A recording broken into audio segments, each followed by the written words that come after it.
6, 7, 8, 9. 10. Yes, Hey, girl. Hey.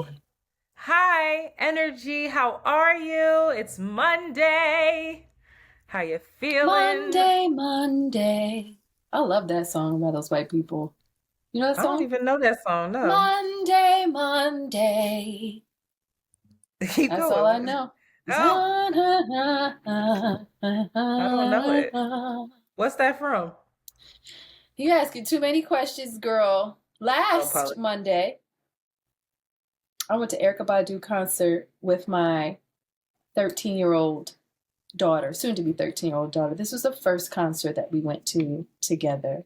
Shout out to Oh, Leandra, who's a I love listener her and a friend just a little magical nymph. She is with the managing perfect most deaf. skin. I know, she just drink water. She look like she drink watermelon juice with I know. seeds in it, black Yeah, seeds. it's gorgeous. Um, so I was like, yeah. She was like, do you want to go to the Erykah Badu concert? I was like, yeah. Say less.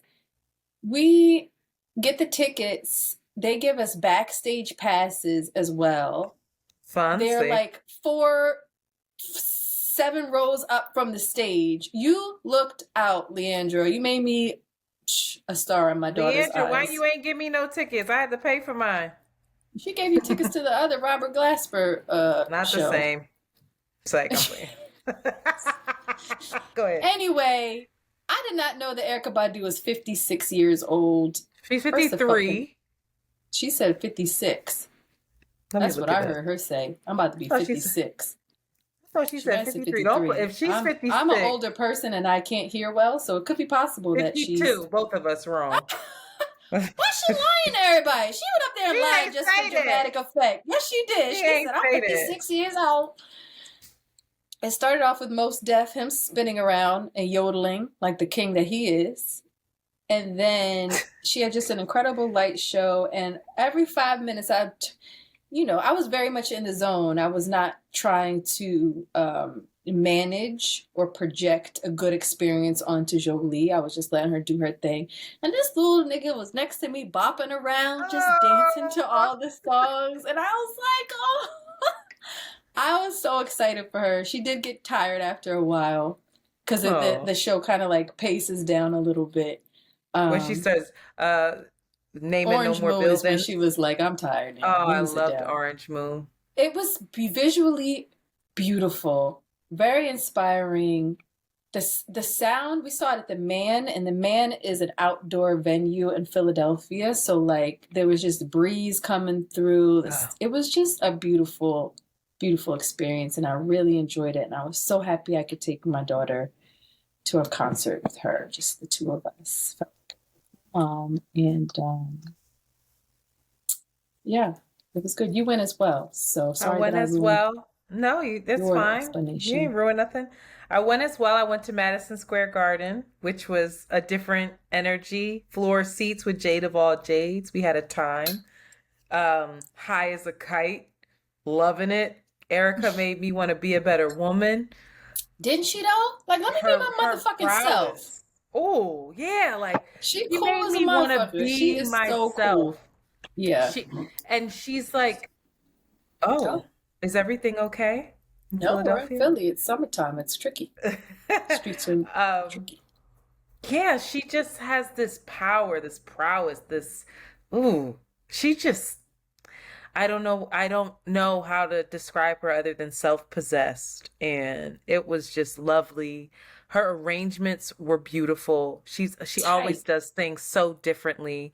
And she just carries on. And it's an honor and a privilege to watch her do her fucking thing, honestly. Like if Yeah. I was a gentleman caller and that woman was in front of me directing that energy my way, I wouldn't know what to do.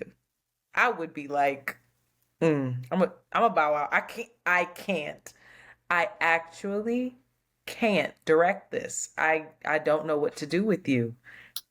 And I'm intimidated Scared. and scared. Yeah, like I just can't imagine her on a day to day. Like what does she do when she wakes up? This woman is that woman is a She force. just, she is. She's, And I was just talking with somebody though. She's still just a woman. I think we put a of lot on course. Erica. We have a No, lot of of course. expectations. Even the way she writes, you know that she's still going through the same shit as all of us, but at Mhm. least she's herself while she does it. She cool You as know, hell. and she's learning and she's doing it courageously and in front of everyone. I think it's really powerful that Jolie saw that show. When I was at the show, I didn't know you were going, and I was texting you like, if you can get, like, you have to see this. And then you were like, Joe's gonna go. I'm like, yo, that's so perfect for Jolie to see, so she understands, you know, like, I can stand in my power. It's just, I'm excited to see who she becomes, truly. Me In other too, news, child. I washed my bedding. Oh, Very okay. proud of myself. Stripped my Right. bedding. I talked about this last week about how filthy our pillowcases are. And I stripped my bed, washed my bedding, took my bedding across the street, dropped them off, couldn't get back over there, and slept on my mattress. Disgusting. And then I realized, girl, you have other sheets. Why didn't you make the bed? So I'm just as filthy as You everyone else. slept on your mattress? I, s- You I raw like, dogged a mattress? yo, I was What in exhausted. the No, well, projects? I have a mattress cover on it, but I just was like, oh, my sheets. I don't know You why have I three didn't. brand new sheets I in know your. you saw them. Yeah, You I was saw like, you rich. them. Shut the fuck up. Having other sheets to change your sheets is not You had rich multiple new packs of sheets for a because I got queen a new size bed. bed. You ain't gotta I'm tell just everybody saying. what size my bed is. Why you gotta You tell told them that? everybody already, nerd. For real, I did. Yeah. No, I didn't. I alluded to it. I said I was childish, and now I'm not. So now they Okay. know the ghetto that I was sleeping in before. You ain't had to do that. I'm embarrassed. Okay, keep going. All right, in other news, this is gonna sound weird. I'm becoming obsessed with World War II. I'm Oh, obsessed with it. I don't know why. I don't know what happened. I saw the news around the United Nations and possibly letting, I think it's Turkey. No, was Turkey hating on Sweden. Sweden? I think Turkey was hating on Sweden, but they probably let Sweden in. And all the shit going on in Russia with Putin and the possible insurrection, well, the failed insurrection that happened over there, but he can't get rid of the dude who tried because he's reliant on his armed forces. And I was like, yo, this shit getting deep. I heard. Let Well, me I research hear World another War theory II. about Putin about that. Oh shit. That's This ain't another very politics as usual. interesting theory. All right, well. Anyway, I'm obsessed. So just understand that at some point there will be some sort of World War II breakdown. It's coming your way. I'm gathering all the information. But there's a Netflix documentary, World War II in Color, The Journey to Victory. Now, if you want to learn about very specific battles, this is an amazing documentary. If you don't know shit about World War II, though, it's terrible. It does not set it up well. It does not give you the basis on why this shit started. And really, what I'm learning is that World War II all came to be because of World War One, because of some shit they Which had is Germany very confusing inside. as to why World War One started. Somebody No got one, shot in nobody knows. Literally, the child. historians are still arguing about why it started. Very interesting stuff. If you care about that, then you should watch that documentary. In other news, I'm back in the gym and what the fuck? Oh, good for Girl, you. I thought I was gonna go back to the gym and lift the same weight that I was lifting before I You was had wrong. stopped. That is I not was what had happened. wrong. I embarrassed myself. And I Uh-oh. hate that for me. I hate that for Oh. me. I hate it. So I went to the gym and I got the little app and I'm doing my stuff. I'm like, cool, cool, cool. I know all this shit. I'm not work my way on the machines, you know what I mean? Some girl tried to Brody me for the machine. I was like, you tried it. So I was waiting for the Smith machine. Now the Smith machine, you know what that is? That's the one where it's like you do the squats, you have the dumbbell, you know what I'm talking about? Uh-huh. Yeah. Okay. Yep. There are two Smith machines next to one another. I'm over there waiting because there's two girls on the Smith machine doing their thing, trying to plump up their butts. Say, heard you, sis, but they got a whole workout on there and I can't work in with them because they got a whole setup. So I'm waiting. One girl comes over, she like, oh, can you let me know when this machine is done to one of the people at the machines because she saw me waiting for one. Well, the person that she asked finished before the person who I guess she thought I was waiting on. So I went over to that machine. She's like, oh, I asked for this machine. I said, girl, I've been waiting over here for a Smith machine for about 30 minutes. And just because you asked a particular person, you think you getting this machine? And she was like, well, I thought you were waiting for that one. I said, I'm waiting for either one that is available. And that is gym etiquette. So we had a little tiff. So now I'm like, so now she's waiting. So now, I'm like, all right, I got to show that I belong on this machine. Oh my God. Girl, I'm so irritated with myself. First of all, I didn't have my gloves. So my hands are burning. I'm doing deadlifts. Knees shaking. Your knees shaking like a motherfucker. The way I put 245s on there and 225s. That's what I used to deadlift. Bitch, girl. The way that why would you do that? That was I don't know. 6 years ago. I wasn't. First of all, don't disrespect me like that. I don't know if it was that long ago. It was a long time ago. Shanti, you're doing a lot on these. I'm sorry. You told everybody I have a queen bed, and then I had a full before. And now I did not know these were the areas of. This is where I draw the line. All right, Okay. This is my private life. I told everybody you don't wear panties and you're fine, but now this is where. Not gonna shame me on that. Panties are uncomfortable. They ride up. Listen, the way that I was determined to finish the set because I was like, this bitch is not gonna see me struggling. I belong on this machine and I'm not taking this weight off. Baby, the worst part was that there was a man who saw the whole thing and he came over. He was like, you was right. That was your machine, but that weight is too fucking heavy for you. And walked away. Girl, yes, he said, and wow. and I laughed so hard. I said, well, I couldn't take the weight off because she was looking. So anyway, I'm back in the gym. Back was on fire the next day. But here we are. And I'm doing it, everybody. I'm eating my tablespoon of food like my doc's like, I'm eating more than that. But you need is one tablespoon. You don't one need tablespoon. You don't I'm hitting this mic again. I'm sorry, Monty. But I've worked out about it was Saturday gym. It was Saturday yoga, Sunday gym, off Monday, Tuesday was gym, Wednesday was yoga, today's nothing, Friday is Pilates. Get it, girl. Fuck it up. So if I'm not Beyonce soon, by Beyonce's concert, then I'm not gonna be Beyonce by Beyonce's concert. That's why I gotta wear that. The thong piece that I gotta wear. Also, we recorded this week's episodes out of order, so they're probably like, what are they talking about? We're referencing stuff that comes out on Thursday. You will listen. You will hear it. Anyway, let's move on. 13 minutes in, that was a good timing for updates. Oh my God. Does anybody notice that she's unwell or just me? Let's go. You know what? Mandy's listening and she appreciated that because she be on it. She be like, come on, these updates too long.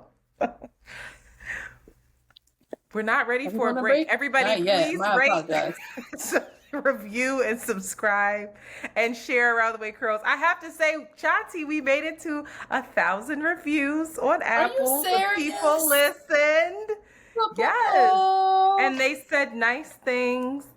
I didn't read all of them, but they did come in. Thank y'all so much. There's always space for more. Never satisfied over here. We apologize, but thank you. Seriously, thank you all so much. Really, really appreciate it. And if you would like to see our faces, please consider joining our Patreon. We are going to also add on a monthly meeting in which we have a live discussion with our viewers, with our patrons. So consider that. The way you hate town hall. I'm not saying that word.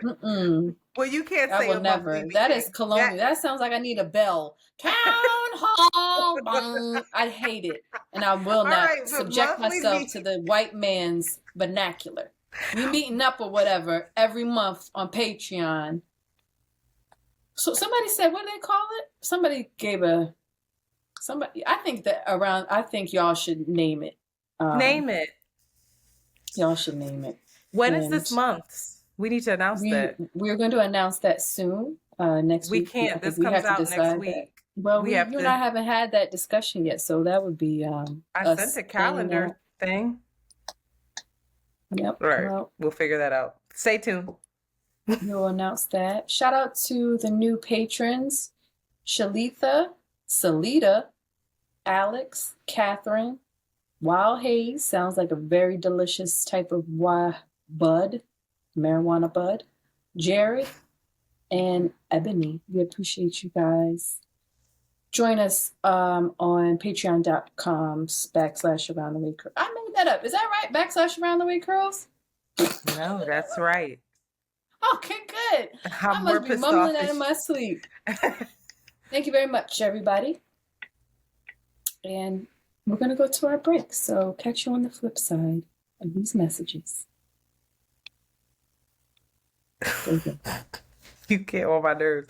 So now we're breaking at 15 minutes in for the mid-roll. That's too fucking early.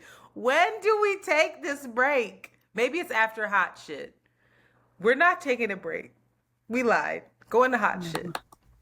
This is a disaster. Well, go ahead. Maybe we should just decide on what time. This is too much back of the house, Antoinette. We do not share this with the listeners. It makes me upset from my hospitality and server life. Back of the house, I'm upset. Go ahead. I didn't have that in here. I was thinking that Monty would cut it out, but leave it in now because now it's a joke. We can't do a mid-roll at 15 minutes in. They don't know what you talk about, but go ahead. Anyway, yes, they do. Hot shit. Go ahead. Did I have the first hot shit? Oh, yes. Diddy, Puff Daddy, launches a black marketplace for black entrepreneurs called Empower Global. That's it. I don't trust it. I just I want to see the contract trust it? first. Not really. It's Diddy. What is it? It's online? I just said it's a fucking black marketplace. I don't know, but I thought about you, and then I was like, wait, he might. What's his cut? You gotta be. I know it's you're gonna tricky. end up losing. It's going to be like, I own Sable now. But also shout out to your daughter's Revolt. never getting the royalties of this. Shout out to Revolt, terrible. who we're in conversations with. Apologies. Moving right along. I actually think that was a bad idea. Keep going. The FDA just today approved its first over-the-counter birth control. Ow! The medication is called Opil. It is the most effective birth control method available over the counter, better than spermicides, condoms, and non-prescription methods. Y'all need this morning after pill. You can get this beforehand and be in control of your family planning, inshallah, God willing. Now, people are very excited about this because in this time, in this climate of so many abortion bans, this offers an effective way to help not even have to, be under this jurisdiction of abortions and, again, put the power in your hands to control your family planning. They are saying that they're going to offer low cost pills to those that qualify, but they still have not mentioned what the cost is, which feels like the actual barrier to access. This is going to be available to young folks, to, our age, old. Everybody's going to have access to this. I think it's a game changer. I'm also wondering what age that is. How old do you have to be to get a morning after pill? 18? I have no idea. I ain't grabbed the morning after pill in a minute, boy. Oh, those were the days. Yo. Morning after pill and Planned Parenthood. Child. That was the worst because you couldn't even get it you had to go to the clinic. Do you? I don't know. Those days waiting at Planned Parenthood. It doesn't look like there's an age limit. Wait, do you have to be 18 to buy a morning after pill? No, morning after pills are available regardless of age. If it's No, available, can't if it's be. available on store shelves, it's available. Wow. Mm. I don't think there should be an age limit on it. People need it. 14-year-old needs it as probably Probably more need than it a more than 30-year-old. anybody else. Oh Listen. boy. I feel sad that I said that. Damn, it's true. I'm excited about this. I feel like this is a really um this is a great counterpart to these abortion bans. You know, I feel like there's a lot of possibility, and I hope that they do offer access to it's cost effective, that people can access it, that it's not something crazy. I think there was in this was on New York Times. They were saying something like women wouldn't pay over $40 for this, and I'm Mm, wondering how much would be every single month. Would you pay $40 for birth control pill? that's what I think I was paying when I was on birth control. You didn't get your birth control completely covered by your health insurance? No, not all health insurance covers birth control. Mm-mm. Stuff Nope. that's terrible. Yeah, you got to pay for that. My IUD, when I had an IUD, Oh, which that was I life. hate this. Oh, but the IUD, the insertion was annoying, but the Scares me. extraction was awful. I had a terrible experience with that. But when I was on that IUD, boy, was I living a life. That was a time. And the IUD is really for folks who are in committed relationships because obviously it doesn't protect against any STDs, and if you get one, it shoots it straight to your cervix. But I had to pay I forget a couple $100. Like my insurance covered a good portion of it, but there was still money that I had to pay out of pocket. The only way I was getting birth control for free was if I went to the clinic. Well, we'll see how Very this ghetto. plans out, but I feel like this is great news. I really do. I think it's Um, great news. I'm so weird about birth control pills. I was like suicidal on birth control pills, if I'm being honest. They really messed with me. And God, all that to have sex and to have unfulfilling sex. Just oh, sorry. But you should get it and plan for your family. Sorry. well, that's the way to. Birth control is how you gotta talk to your doctor about that stuff because really, like, there's a lot of side effects. I know Depo shots. Girls that get Depo for some reason they targeted girls in the hood with Depo. Everybody They knows a did. Depo shot, and it was fucking people up. Yeah. Girls would just gain a bunch of weight. It was a mess. I did not. We should have an episode about birth control. I didn't enjoy birth control either. I have a Did daughter as you were well. on the pill? Oh my god! Wait, but did you were on the pill? I never Yeah, I was thought you on were the ever pill for on the pill. years. Yeah, Really? I was on the pill for years. Interesting. Yep, yep. And yeah, I mean, it wasn't my breast was hitting, boy. That's all I got to say. My birth control titties, a woman. I missed those days. I was a woman. Now, this is poor timing, but I'm not going to not talk I about this because I hate that really you love have this. this on here. Before all this shit came out with the boy Jonah Hill, I watched his Netflix special, Stutz, in which he interviews his psychiatrist, Phil Stutz. And it's basically a documentary about the psychiatrist Stutz' really unique visual model of therapy. And as well as they just talk about Stutz' life. And he was really dropping gems. And I felt like there is a lot that we could talk about on this podcast from that one episode. And at the time, I was also really intrigued by Jonah Hill on it, who directed it, who, you know, it's a conversation between the two of them. So we are going to talk about Jonah Hill, and I may have an unpopular opinion about it because I Oh saw my him in a God. different light with this. So I may be Shanti. caping for the white man for real, for real. Again, For the Jewish man. referencing something that's for Thursday's Um, episode.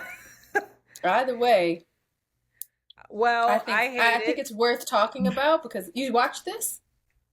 No, I just hate that you're talking about it with the climate right now, but I also kind of love it because it's you. I recommend everybody watch it. It's not about Jonah Hill. It's definitely about Stutz. Jonah Hill is offering the platform and the conversation, um, and he is a part of it. But I think what is being shared and the information that's being shared is far more important than the messenger in this. All right, well, I'll let you know when I finish my World War II doc, write my book report, and maybe I'll head on over there. Let's take a break for real this time. Shanti, do We you will want to catch you on the sing? flip side of these messages. Fine. All right, ready? Yes. And we are back. Politics as usual. Want to talk about Tulsa. I want to talk about the Tulsa Massacre. And I have massacre spelled wrong in the outline. I just fixed it, everyone. So I'm bringing this up because there's a court case that we should talk about. But first, I want to make sure that everybody knows the details of what happened during the Tulsa Massacre. All right, ready? Go. May 31st and June 1st, 1921, in a community known as Greenwood that is in Tulsa. It's basically a city within a city. Like if you think about New York City, and then you got Brooklyn, you got the Bronx, you got these boroughs, you got these neighborhoods, and of course not as big, but that's kind of the vibe. So there was a 19-year-old Dick Rowland, he's black shoe shiner, and he was accused of assaulting Sarah Page, a white 17-year-old who was an elevator operator in the nearby Drexel building. So Sarah Page is in this Drexel building. She's the elevator operator. And what folks believe happened is that Dick Rowland came in and accidentally bumped her. They don't know. A lot of accounts say that he was falsely accused, but I'm not. They were the only two people in the elevator. I'll leave it at that. I tend to believe that falsely accused, but they were the only two people in the elevator. And she came out screaming that he assaulted her. White men confronted him, and Dick Rowland, doing what any young black person would do at the time, being accused of such a thing, ran. He ran all the way to Greenwood, where he was arrested in Greenwood. And then rumors that he was to be lynched spread throughout the city. Upon hearing these reports that he was going to be lynched, and that a mob of hundreds of white men were gathered around the jail where he was being held, a group of 75, they believe, World War I black veterans and other black citizens showed up armed and ready to protect Dick Rowland. They showed up at the jail. And the sheriff somehow, persuaded the group to leave and said nothing would happen to Dick Rowland, and assured them that they had the situation under control. So as people started to disperse, the most widely reported and corroborated inciting incident occurred as a group of black men were leaving. A white elderly man approached a gentleman by the name of O.B. Mann and demanded that he hand over his pistol. This black man, and his last name is Mann, not to make it confusing, refused, and the old man, the white man, attempted to disarm him. Gunshot went off, and then according to sheriff's reports and eyewitness reports and accounts, all hell broke loose. The two groups shot at each other overnight until midnight, and the black men were greatly outnumbered and lacked the ammunition to continue this fight, and were forced to retreat back home to Greenwood. That was where white rioters invaded the neighborhood named Greenwood, which was also, as we know it, Black Wall Street. They burned homes to the ground.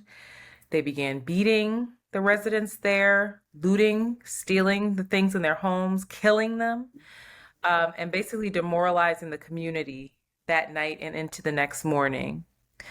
Historians estimate that about 300 people were killed, and about 10,000 Black folks were left homeless. And the cost of the property damage amounted to more than $1.5 million in real estate and about $75,000 in personal property back then. That is the equivalent to $36.92 million in 2022. Some people also recall the state National Guard was called in, and they recall seeing planes dropping incendiaries, which are devices that help spread fires, to encourage the fires that the rioters had already created and caused. There's there's, what is it called? Eyewitnesses and survivors said that they would come in and just torch the drapes so that eventually the whole house would be engulfed in flames. And by the end of 1922, most of the residents' homes had been rebuilt, but the city and real estate companies refused to compensate the owners. So here we are in 2023. And believe it or not, there are 3 living fucking survivors. Leslie Benningfield Randall, who is 107 years old, Viola Fletcher, who is 108 years old, and Hughes Van Ellis, who is 101. They are looking for accountability. They are looking for a detailed accounting of wealth and property that were lost and stolen. They are looking for the construction of a hospital in North Tulsa and the creation of a Tulsa Massacre Victims Compensation Fund. So they're looking for some sort of reparations. Their attorney has argued that the massacre contributed to generations of economic instability for the city's Black community. Though many Black families fled Tulsa after the attack, those who remained were never compensated for their loss. Now, this is important because today, in 2023, a judge, Caroline Wall, who originally said that the case was valid and could proceed, has now backtracked. She said in a written order, after reviewing complaints from the city, the Regional Chamber of Commerce, and other local agencies, they have argued that the plaintiffs' request to compensate residents for the destruction of the prominent Black neighborhood would impose a significant burden on the government's financial stability. Okay? The attorney for the Chamber of Congress, John Tucker, is quoted saying, "What happened in 1921 was a really bad deal, and those people did not get a fair shake. But that was 100 years ago." In their motion to dismiss, the lawyers for the state also argued that the government, quote, "cannot be held liable for civil disobedience, riot, insurrection, or rebellion, or the failure to providing police, law enforcement, or fire protection to those residents." All right. So this is nonsense to me, because basically what they're trying to say is, the first thing that they're trying to say is, this had nothing to do with race. This had nothing to do with the state. This has nothing to do with the city. Some bad apples went over. They had a beef based off of this young Black man assaulting this young white woman, and that race had played no part in this. That is what they are arguing. They're also removing the teaching around that this was a race riot in schools in Tulsa, which is just fucking wild. The other thing is that reparations are always really hard to prove that you are that you warrant them, that you should be on the receiving end of them, mostly because it's really difficult to trace Like, who should get them? Are you a descendant? Are you, how far back do we go in the family line? Yada, yada, yada. That's bullshit here because these folks are still living. They're alive.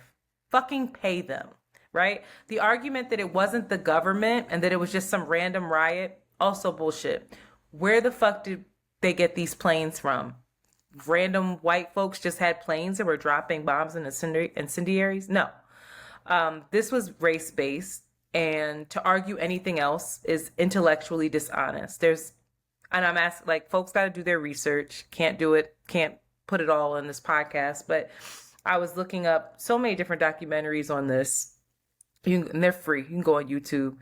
And man, these people are talking about the wealth gap between the folks in Greenwood and the white folks, and how there was a lot of resentment and anger from these white folks who were like, how the fuck do they have all of that? And we're going to get into that in a second. So a big part of them going, you mean back in 1920, yeah, back then there was resentment. Back then there was resentment because they were flourishing, and they had figured out, they had their own hospitals, they had their own banks, they built from the ground up their own society that was high functioning, and where the black dollar was just circulating within that community. We're going to get into that. And then finally, the argument that this would be too costly for the city, I also call cap, or that the city shouldn't somehow be responsible for it, because there's precedence here. I mean, when it comes to citizens being paid, like in retribution, for crimes or wrongdoings, there's precedence for city government funds handling that. Look at the police department. Look at police brutality cases. That comes from the city's government funds. That doesn't come from the police department. Like when people get settlements, it should, but it doesn't. So that I also call cap that there. And I think the thing that is so disheartening is that I started to think about Black Wall Street.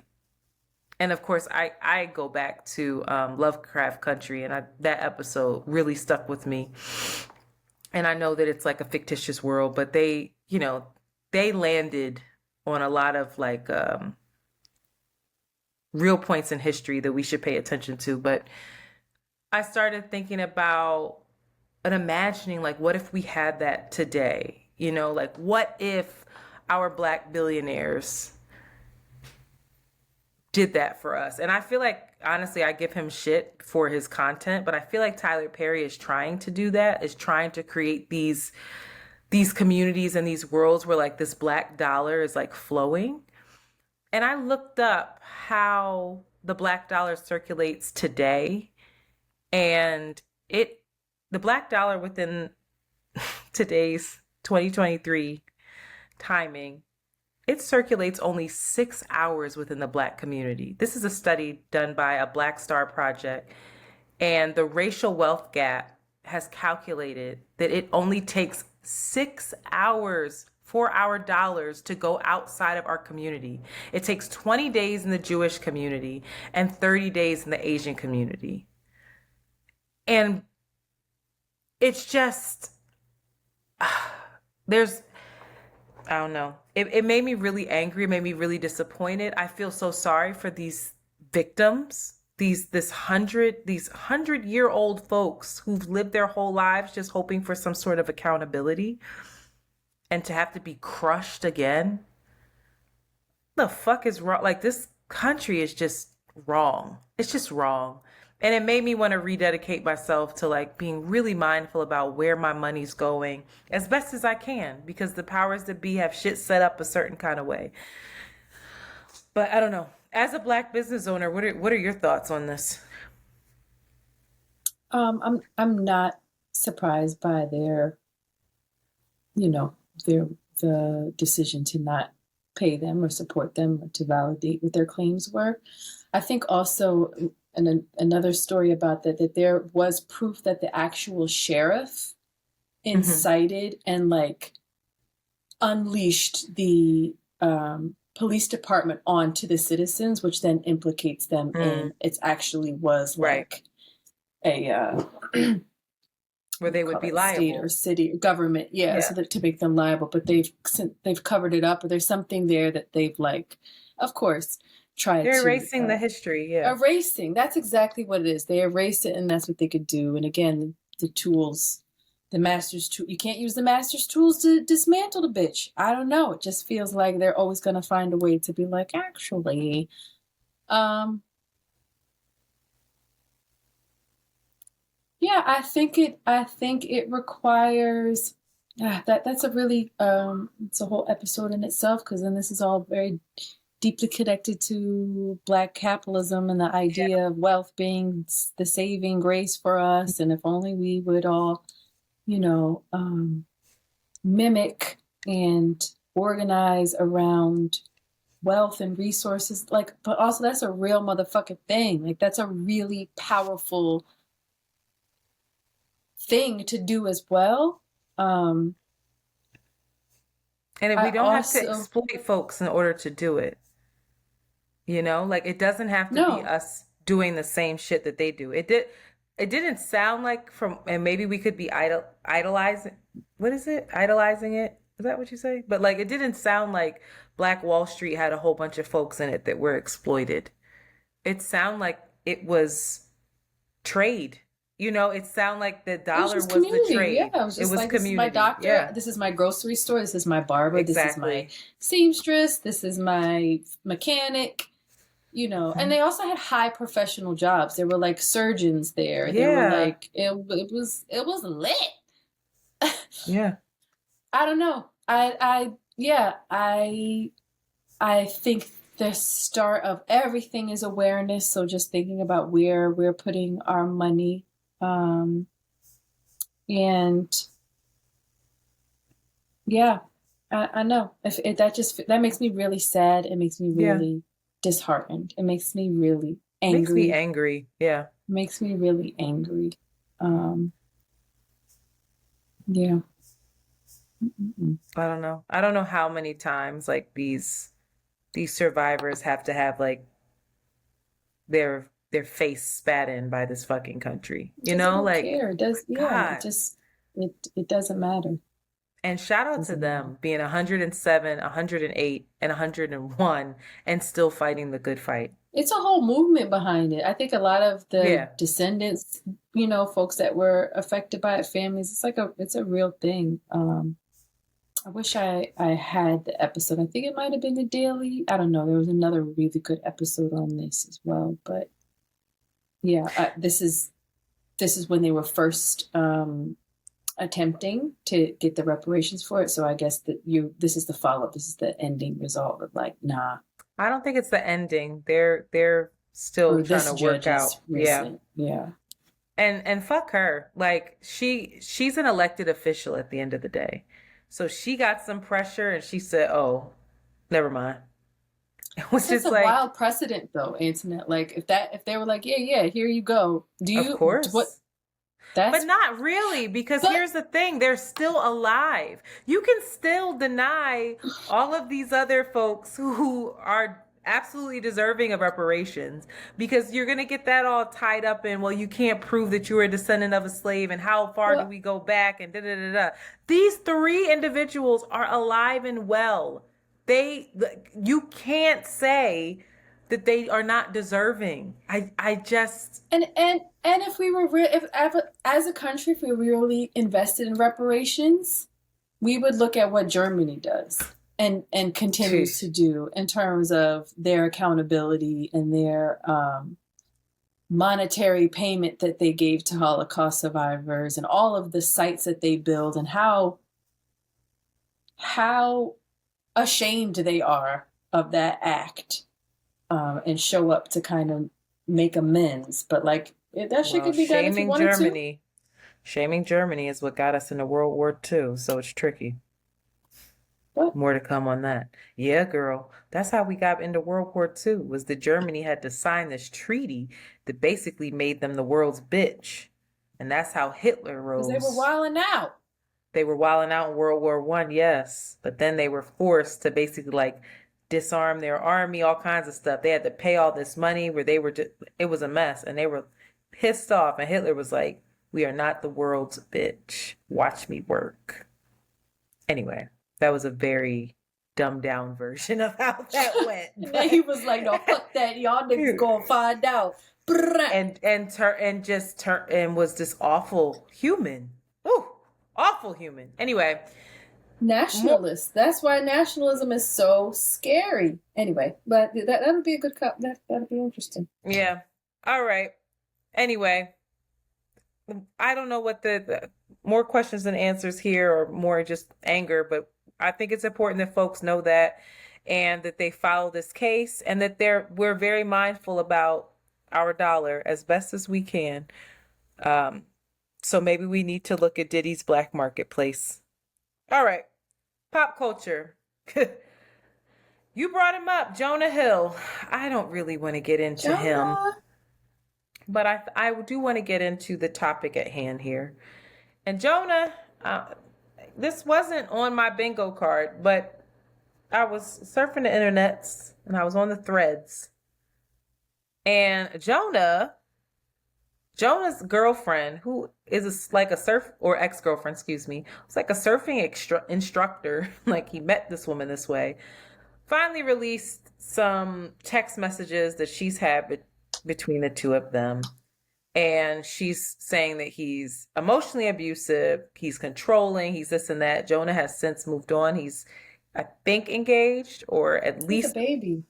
Yeah, I don't know if he's engaged to this woman, but he at least has just had a child last month with another woman, etc. So she was like, listen, I wasn't going to release this shit while that woman was pregnant, because I didn't want to, wait till the baby's born. Right, which is, I'm like, she's still like, going through it. But basically, she looked out for the baby. She wasn't looking out for the lady. But also, is that her job? I don't know. Anyway, I'm going to read some of his texts. And he has some demands of her that he calls boundaries. He says, plain and simple, if you need surfing with men, boundaryless, inappropriate friendships with men, to model, to post pictures of yourself in a bathing suit, to post sexual pictures, friendships with women who are in unstable places, and from your wild recent past, beyond getting lunch or coffee or something respectful, keyword, I am not the right partner for you. If these things bring you to a place of happiness, I support it, and there will be no hard feelings. These are my boundaries for a romantic partnership. My boundaries with you based on the ways these actions have hurt our trust. She goes on and she's like, well, it's absurd that a man who once so into the fact that I'm a good surfer expected me to take down pictures of me surfing and in one pieces, which he called bikinis and thongs. Like, it's this whole back and forth. She's talking to friends of his where they're like, oh my God, we had no idea. And basically, hold on, Monty. Shanti, you're recording. Stop. Let's stop. And basically, and according to him, he's setting his boundaries. According to other folks, they don't see it so much. What are your thoughts? Did you read these texts? Mm-hmm. Oh, they were very, these type of demands are very familiar. Something I have experienced in relationship before, and can be very, very confusing to a woman who doesn't understand where they're rooted in and what they're seated in, which is, again, similar to Darrius, this idea of insecurity, possession, and coercion in a lot of ways, and manipulation to secure their power and their dominance, and like their safety and their security in a way. So it was very familiar to me rather. I also think that, again, patriarchy is not the shark, it's the ocean. We're all in it. To expect I think the expectation should be that men realize how they are wielding it. I think the assumption that we know how men are wielding it and that they are villains in this way is not going to work. And I feel like we are all finding language. We're all finding language. And my hope is, I'm not in any way protecting Jonah or excusing Jonah, but my hope is that Jonah is unraveling and seeing where his insecurity and his the how comfortable and how it is just very expected of men to ask for women to shrink, to be dominant, to satisfy their insecurities. I hope that he is seeing that, and it's probably really painful for him right now. But again, because I watched this past video and this past the therapy sessions with him, I pray that this is just a hard and very shameful and embarrassing lesson for him to kind of grow out of that, because this is normalized. This is not, this kind of shit is so normal. 18-year-old Shanti would have been like, that makes sense. He can say that. That's his woman. I'm just now growing out of this. So I feel like the way people are throwing him away, and I know he's probably fucked up. But yeah, niggas are just unlearning this stuff as well. And they think it's normal, and the way we are making them into villains is, I don't think it's gonna work. I don't think it's gonna, similar to what we were kind of saying last week. I don't know. Yeah, but it hit a chord, child. I said, oh, I know that. You know that. Yeah, all too well. I know that. This felt familiar to me. I remember having to take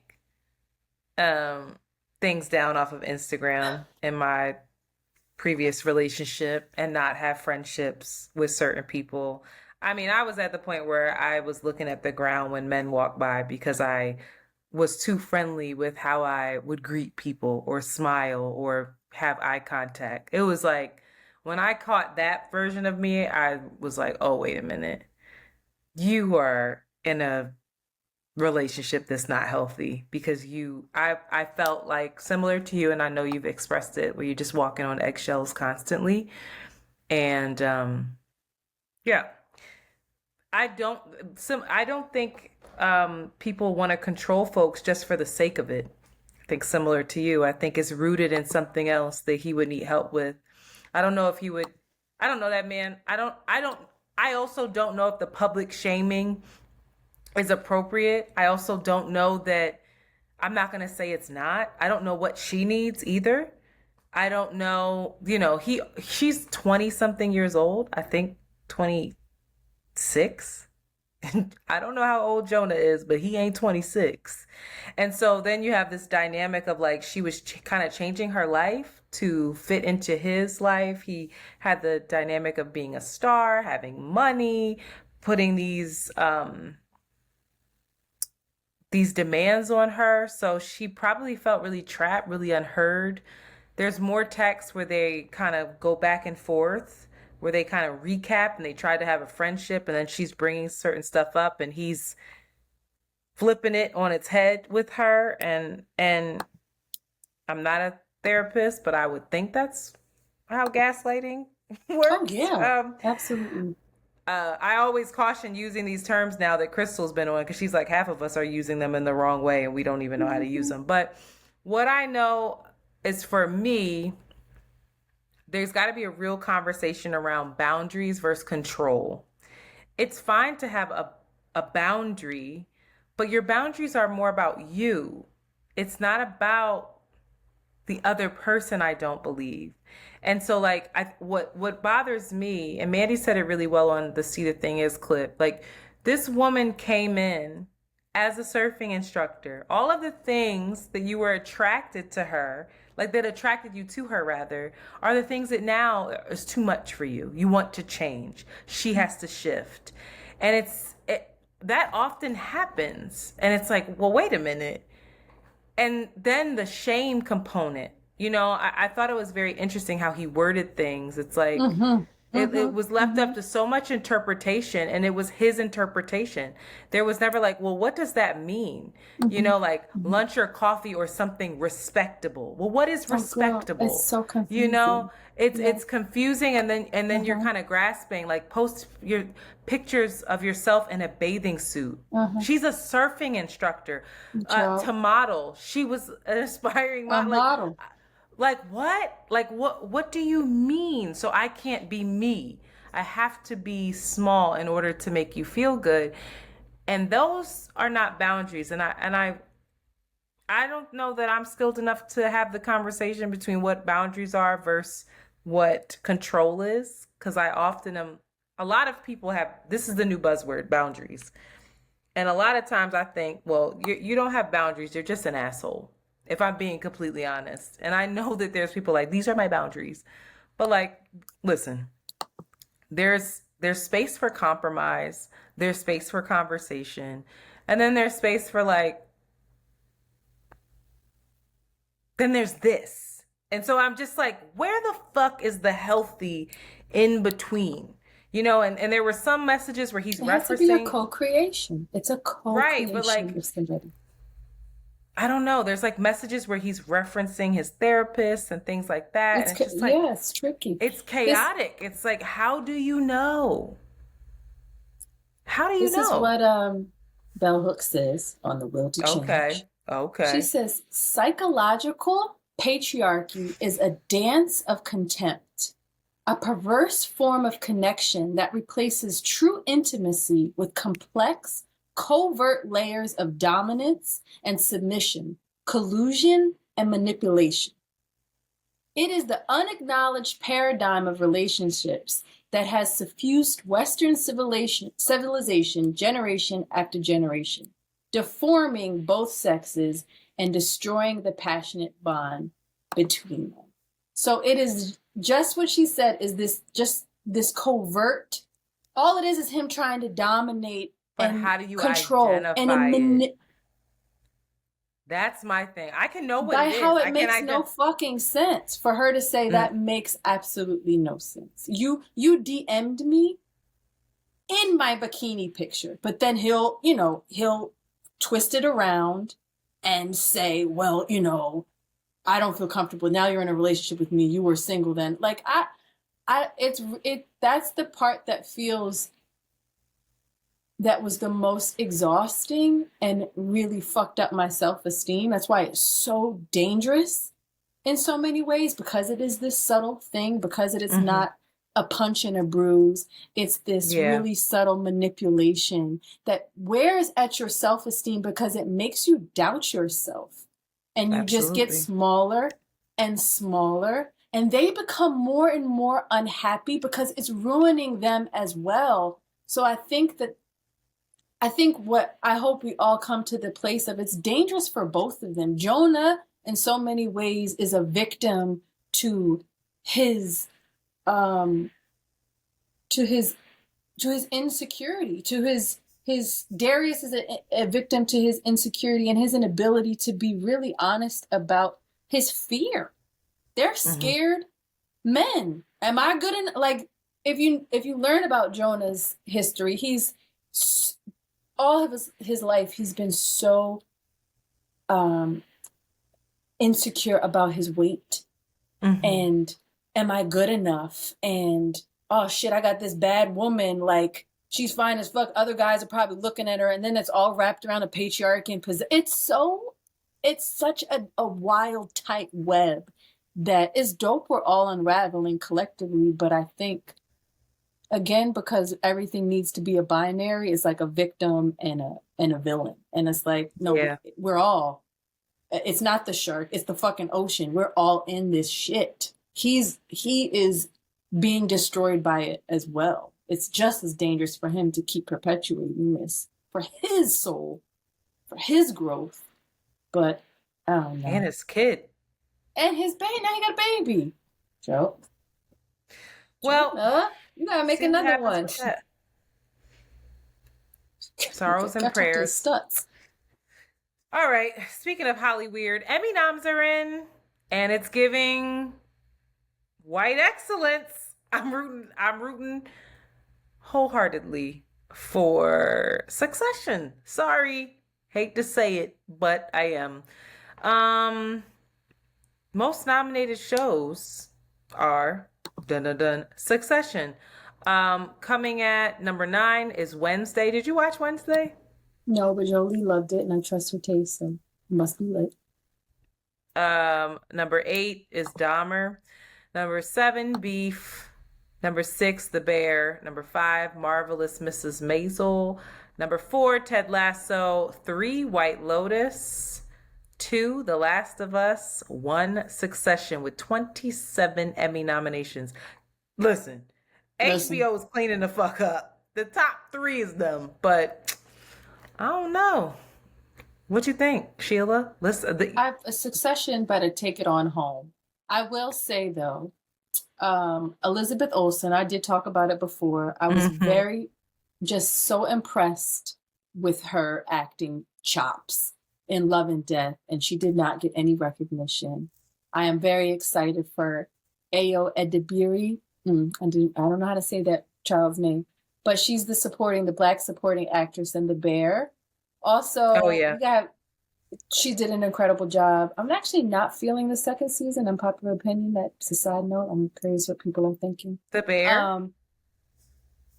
It's like feeling really gimmicky. I don't know, something about it. And I'm Oh no. what in the 80s, like gimmicky movies is, but I'm so excited for Succession. Give them all of their flowers.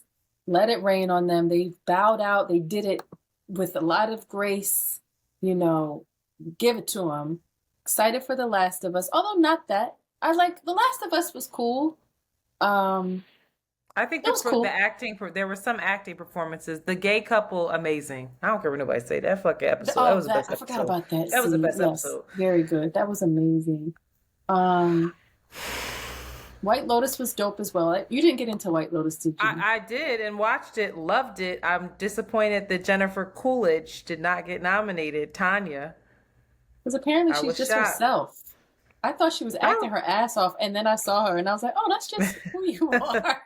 I think it's going to be interesting, though, for Succession. Like, you have Best Actor, you got Brian Cox nominated, you got Kieran Culkin, and you have Pedro Pascal. It's like, I know. When I saw those, I was like, not Pedro Pascal, I meant Jeremy Strong, sorry. I was like, I did not know they're allowed to do that. Of course they are. They always go up against each other. Best Actress, Sarah Snook. I don't know if she takes that. I love that Bella Ramsey is nominated for Best Actress. I do think it's very interesting because she is they are non-binary. And they came out like, listen, I'm grateful for the nomination, but also like for actors like me who are not interested in this binary world, why are we doing Best Male? Why are we doing Best Female? So it's very interesting, curious to see what comes of that. But yeah, like look at Succession. Best Supporting Actor, Nicholas Braun. Then you got Matthew McFadden, who we all love. Then you've got Alan Ruck. Then you've got Alexander Skarsgård. Like everybody Best Supporting Actor in a drama series, there's no one nominated that is not White Lotus or Succession. That's it. And that's it. It's wild. It's like they are cleaning up, and as they should. I think they should take home every fucking thing. The cinematography, the camera shots was just the camera work was beautiful. Unpopular opinion, I don't think Beef was that great. Sorry, I said I loved Beef. I know you did, and I was like, all right. You finished it? Yeah, and I was like, this didn't move me. Oh, I loved it. It was good, but it didn't move me. It wasn't like, I can't stop watching it. We'll see what happens, but I'm sorry, y'all. The last time we did this, I think we were rooting for everyone white, and I think we are again. So sorry. Usher. Is Usher a menace? No. A lot of people coming out saying that Usher is actually a fucking menace. Get out it's of dumb. here. I think it's No. funny. Usher had, I looked up and I was like, oh, Usher was called up Issa Rae with her married ass, and she was looking like, oh my She God. was looking awkward. She was like, I was She's like, like, Issa. she's like, I just got married, Joe. You Issa. doing the most. Kiki, of course, Sweetie with her high ass. Sweetie was somewhere in the couch. She didn't know what the hell. Did you see Sweetie?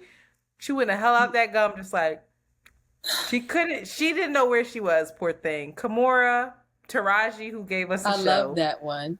Kim K, and then Winnie Oh, I Harlow haven't was like, seen him with Kim. Kim was just standing there the way Kim do, like a mannequin. But Winnie was like, and went and sat on her man's lap. I get it. Usher also he's a little bit of a menace for this. Usher recently was singing his song Matrimony, and he was looking in the crowd for men who wanted to propose. Apparently, this is a thing that's been happening at his concert. He came across a couple who's been together for 17 years. And the guy was saying how much he loved his girl and gave her a hug and a kiss. And Usher said on the microphone, nigga, you not gonna propose? I love that from Usher.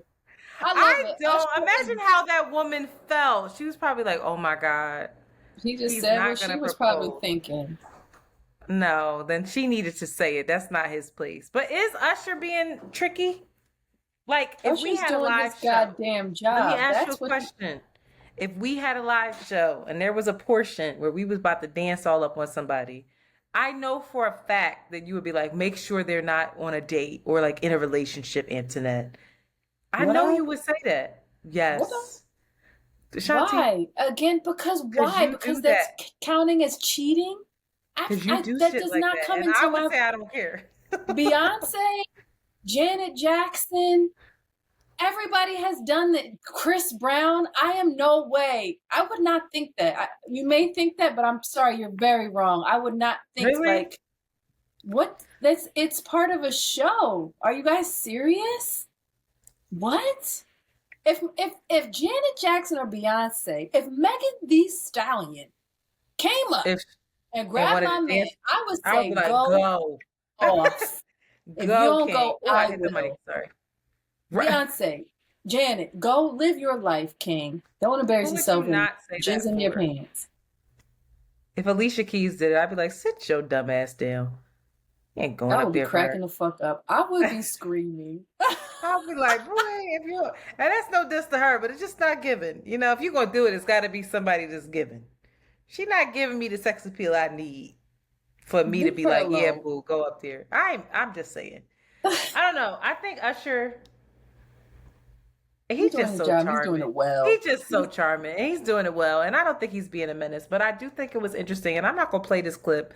I'm just gonna speak about it because I don't feel like figuring out how to play the fucking clip right now. But Boosie badass, you know. Boosie is somebody who I've spoken out about. I don't like the things that he said about He's his so son. outspoken at him. For real, I've said that that was child abuse what he did with his son. Oh, he's Um, terrible. I think I don't throw him away. He is who he is, and I don't throw him away, but I don't enjoy him.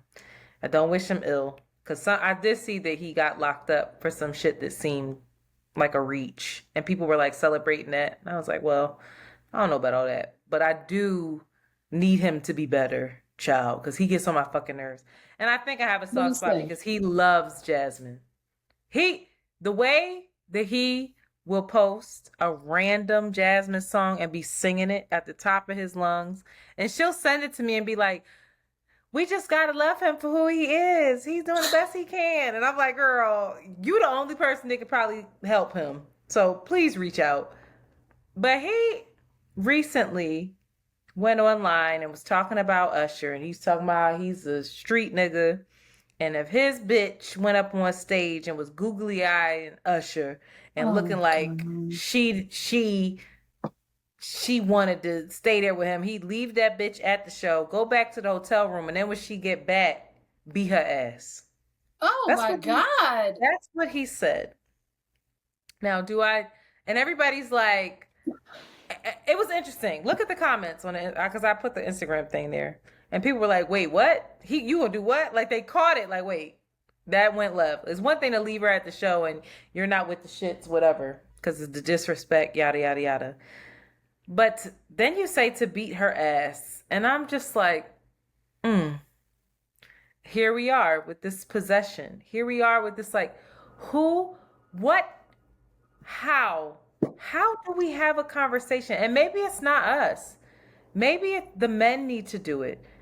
Like, I'm looking to men. Every man that's listening to this podcast, y'all got to talk to each other. Leo, Brother Mar, who else? The social media samurai. I'm calling all the Twitter names out.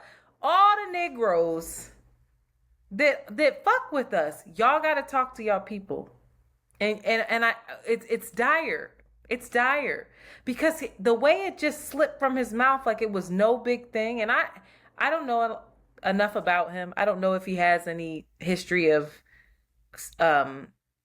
violence against women. I don't believe he does. Who the fuck knows? But just saying it on your platform so nonchalantly. Like, what? What? Like, that's your child. And even though you shouldn't be saying it, like, it's just wild to me. I don't know what to do. As much as I You sweet being. You know, I show why, because you see my face. What to do? I don't. Like, help. I'm really, like, I'm looking to you to be like, what do we do? What is the conversation? How do we change that mindset? How do we change the mindset of a Boosie who's saying, you know, he don't want his son to be no F word, so he had strippers give his kid fellatio, his child. Like, what conversation do we have? How is what I'm saying. I think we're doing it right now. I think it's in these daily conversations and our interactions, and it's in us being accountable to the ways in which we uphold this type of this archetype. I don't know.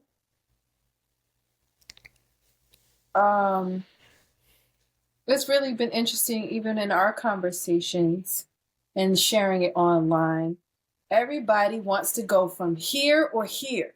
Like, people do not know how to hold what's in the middle of it. And I think more and more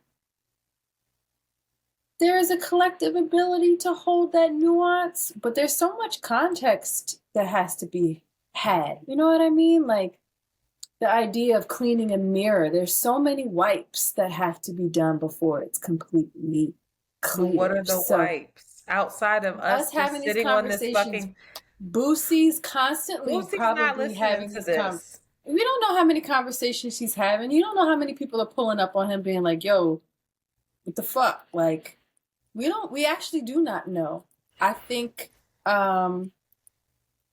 his kids, we don't know. We have no idea.